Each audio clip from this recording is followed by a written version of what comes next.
Every program you have ever used, your music app, your browser, your favorite game, stores data somewhere. And without the ability to read and write files, your Python programs forget everything the moment they stop running.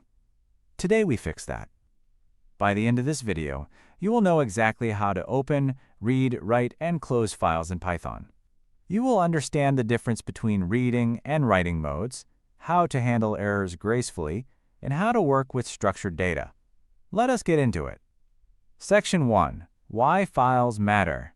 Imagine you build a Python quiz game. Every time someone plays, their score is calculated perfectly.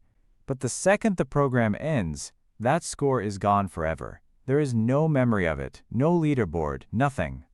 That is the problem files solve. Files give your program a way to talk to the outside world, to save information that survives after your code stops running, and to load information that was stored before your code even started. Think about what that unlocks. You can save user preferences, you can log errors, you can read configuration settings, you can process thousands of records stored in a spreadsheet-style text file. Files are the bridge between your program and permanent storage. In Python, working with files is surprisingly simple. The language gives you built-in tools that handle most of the heavy lifting. But before we start reading and writing, there is one concept you absolutely need to understand first, and that is the idea of a file path. A file path is just the address of a file on your computer. It tells Python where to find the file you want to work with. If your file is in the same folder as your Python script, you can just use the file name. If it is somewhere else, you need to include the full path. Keep that in mind, because most beginner errors come from Python looking for a file in the wrong place. Now that you know why files matter, you might be wondering, okay, but how do I actually open one? Section 2. Opening and closing files. In Python, you open a file using the built-in open function. You give it the name of the file, and it returns what is called a file object, essentially a connection between your program and that file sitting on your disk. Here is the basic pattern. You write the word open, then in parentheses you put the file name as a string. You usually assign that to a variable so you can work with it. Something like file equals open, quote, data.txt, quote. Simple enough.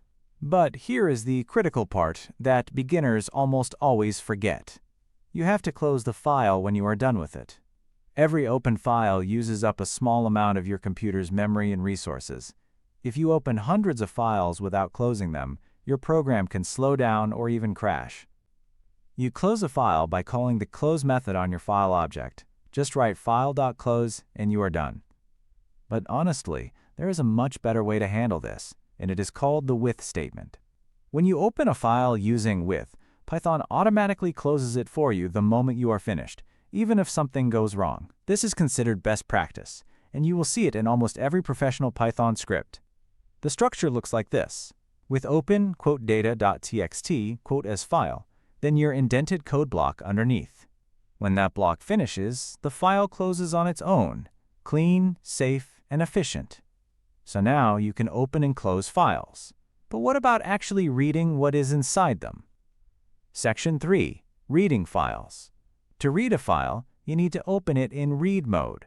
By default, the open function opens files in read mode anyway, but it is good practice to be explicit. You do this by adding a second argument to open, the letter R in quotes. So your open call would look like open, data.txt R. Once the file is open, you have a few different ways to read from it.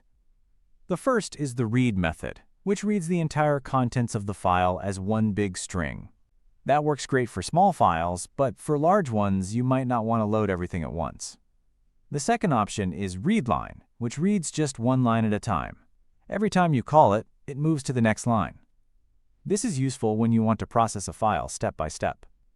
The third option, and often the most useful, is readlines, which reads all the lines and returns them as a list. Each line in the file becomes one item in the list, which makes it really easy to loop through with a for loop. In fact, the most Pythonic way to read a file line by line is to loop directly over the file object itself. You write for line in file, and Python handles the rest. It reads one line per iteration, which is memory efficient and clean. One small gotcha. Each line you read will include a new line character at the end. That is just the invisible character that separates lines in a text file.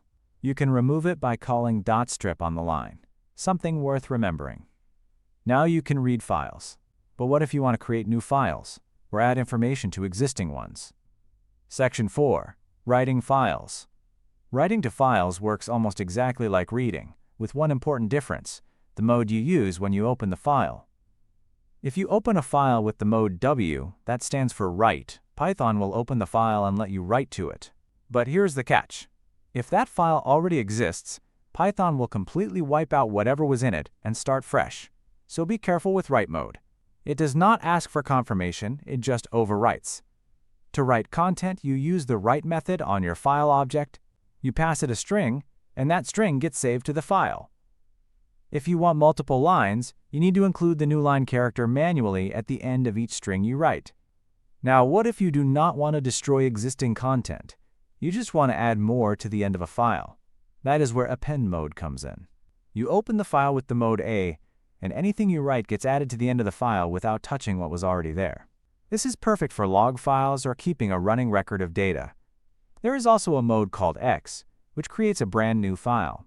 If a file with that name already exists, it will raise an error instead of overwriting it.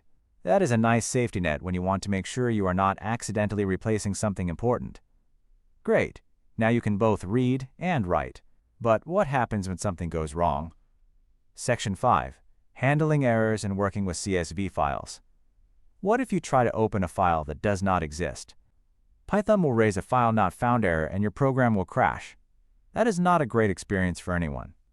The solution is exception handling, wrapping your file operations in a try and except block. You put the risky code inside the try block. If something goes wrong, Python jumps to the except block instead of crashing. You can print a helpful message, log the error, or ask the user to try again. Your program keeps running.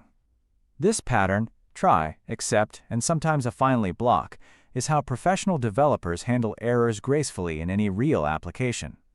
Now let us talk briefly about one of the most common file formats you will encounter, CSV files. CSV stands for comma-separated values, and it is basically a plain text file where each line is a row of data, with values separated by commas. Think of it like a spreadsheet saved as plain text. Python has a built-in module called CSV that makes reading and writing these files straightforward. You import it at the top of your script, open your file the same way as before, and then pass the file object to a CSV reader or writer. It handles the parsing automatically, splitting each line by commas and giving you the values in a nice organized way. Working with CSV files is incredibly practical because so much real-world data lives in this format, everything from exported spreadsheets to datasets you download for analysis. And there you have it. You now know how to open, read, write, and close files in Python. You know the difference between read, write, and append modes. You know how to handle file errors without crashing your program, and you have a head start on working with CSV data. Files are one of those topics that instantly make your programs more powerful and more real. Once you can save and load data, you are no longer just writing scripts. You are building actual tools. If this video helped you, hit the like button right now. It genuinely helps this channel reach more learners just like you. Subscribe so you never miss a new lesson, and drop a comment below with one question you still have about files in Python. I read every single one, and I will answer yours. See you in the next video.